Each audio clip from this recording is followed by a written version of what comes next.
దేశంలో తొలి మహిళా ఉపాధ్యాయులు సంఘ సంస్కర్త సావిత్రిబాయి పూలే జయంతిని పిఠాపురం పట్టణం మమత హైస్కూల్లో ఘనంగా నిర్వహించారు. మమత హైస్కూల్ కరెస్పాండెంట్ కట్టా నాగేశ్వరరావు, కట్టా భాను చేతుల మీదుగా సావిత్రిబాయి పూలే చిత్రపటానికి పూలమాలలు వేసి ఘనంగా నివాళులర్పించారు. అలాగే పలువురు ఉపాధ్యాయులు కూడా సావిత్రిబాయి చిత్రపటానికి పుష్పాంజలి ఘటించారు. ఈ సందర్భంగా కట్టా నాగేశ్వరరావు మీడియాతో మాట్లాడారు. తర్వాత వాళ్ళందరికీ కోసం ఎంతో కూడా పాటుపడి చేయించారు.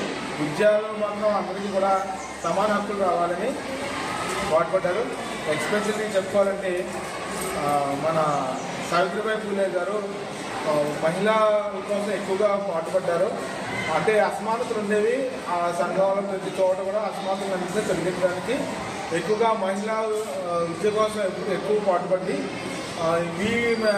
ఒక విద్యార్థులను తయారు చేసుకున్న విద్యార్థుల్ని మళ్ళీ ఉపాధ్యాయుల కింద తయారు చేసి ఎంతోమంది ఉపాధ్యాయులకి ఆయన మార్గదర్శకాలు అయ్యారు. మన దేశంలో మొట్టమొదటి మహిళా ఉపాధ్యాయులుగా సావిత్రిబాయి పూలే రావడం చాలా గర్వకారణం. ప్లస్ ఆవిడ వల్ల ఎంతోమంది స్కూల్స్ ఆమె మొదటి స్కూల్ కూడా మహిళలకి ఏర్పాటు చేశారు. దానివల్ల ఏంటంటే మనకి ప్రతి చోట కూడా మహిళల యొక్క వాళ్ళ సాధికారత కోసం, తర్వాత వారు చదువుకుంటే మహిళలు చదువుకుంటే ఒక కుటుంబం అంతా బాగుపడుతున్న ఉద్దేశంతో ఆమె పాటుపడ్డారు.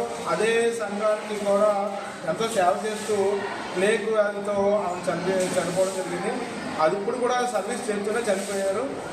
మన దేశానికి ఎంతో గర్వకారణం. దానివల్ల మన విద్యార్థులకి అందరికీ తెలియపరచాలనే ఉద్దేశంతో ఈరోజు సావిత్రిబాయి పూలే యొక్క జయంతిని ఘనంగా ఇక్కడ నిర్వహించడం జరిగింది.